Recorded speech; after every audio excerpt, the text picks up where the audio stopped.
It's a high of 23 degrees today, and with the nicer weather going into deep April, you're going to start to go hiking and walking and exploring the world beyond our window. And this is when we bring in Jason Leo Bantle from All in the Wild Photography to talk about everything that goes on outside of our city limits. Welcome back to the show, Jason. Good morning, Sarah. One of the things I really wanted to talk to you about, because you are the official photographer of our grizzly bears, the Boss and Split Lip, was a big headline in the past couple of days that there are groups in our province who have been calling on having a grizzly bear hunt for the first time in years and years and years. And so this is your space. This is your world. What is it we need to know about this while we're sitting inside the city? Yeah, you're right, Sarah. The Rural Municipalities Association had a vote, and they voted that they would like to see a regulated grizzly bear hunt reintroduced into Alberta. That's disappointing and maybe a little bit misleading in terms of what's really going on out there. Yes, we do have bear-human conflicts, in the province here.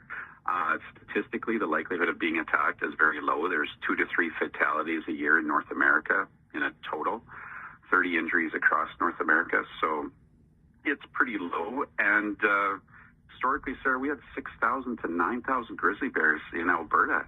Imagine Calgary in the 1800s. There was grizzly bears roaming right around Calgary. The prairies had tons of grizzly bears, and right now we're at a population estimate of around 900 or so. And grizzly bears in Alberta are a threatened species. What that means is that there's a likelihood that they could go extinct if measures are not taken to change behaviors that are causing the individual or the species to go extinct.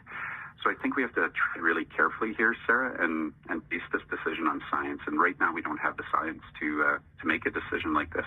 Well, Jason, the hunt was banned in 2006, as I understand it. I mean, and I understand when they do hunt, it's controlled. But why people pressing forward for this now? Because I agree with you. Like, why the need for this? It doesn't sound like the numbers are out of control, but somebody does.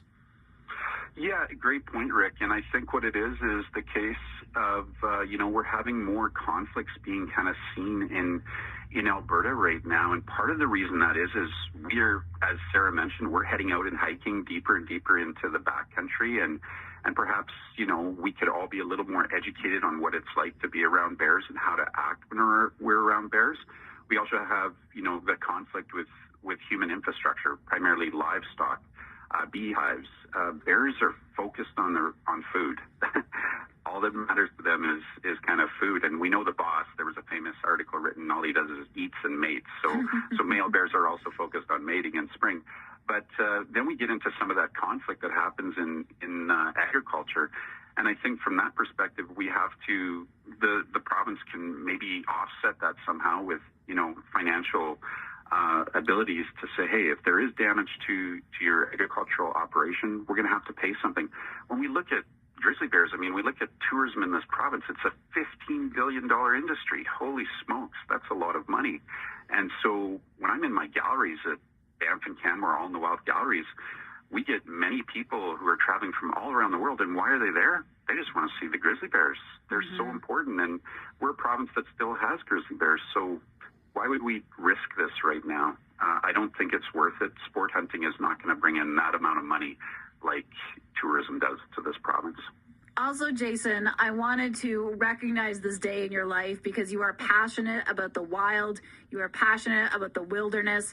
And tomorrow is sort of like your birthday because it is Earth Day.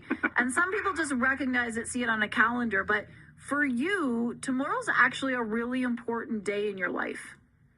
Yeah, tomorrow's the day where we celebrate Earth and how important it is. And it's a day where I really reach out to my community and say, don't forget that we're connected here to this, planet, to all the nature and all the life that is here. And we celebrate by releasing a new print every year. And this year, a print, we have a little grizzly bear, and it's titled Power in Every Paw. So it's a great little image. And we have a surprise as well. We're releasing a new book entitled Will I Be the Boss? A little kid's book for ages 3 to 10.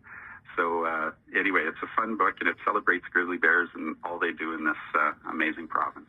Jason, I have to tell you, my brother has been battling cancer. He is doing better now, but back in the fall when we weren't sure what was going to go on, my wife and I thought we should get him something to, cheer him up or smile that he can look at each day. And I found having a bad feather day, it's an eagle that looks like it's been absolutely drenched from your gallery, and sent it to my brother. He's got it on his wall at home. And it did create a laugh. And as I say, he's doing much better now. But and I found out a friend of mine actually has the same print as well, and she loves it. I'm so thankful to hear that your brother's doing better, and thank you for sharing my art with him. Yeah, it's there's a lot of power in nature, and nature has a lot of healing powers as well. So thank you. Jason Leo Bantle joins us to give us a look at the world outside our window. Love having you here on the show, Jason, because you have a perspective from the other corners of our province that we don't always get to see and experience. You can see his work in his studios in Canmore and Banff, and always on all his socials and allinthewild.com. Thank you so much for joining us, Jason. Happy Earth Day to you. Yeah, happy Earth Day to both of you, and thank you for giving a voice to nature. Thanks, Jason.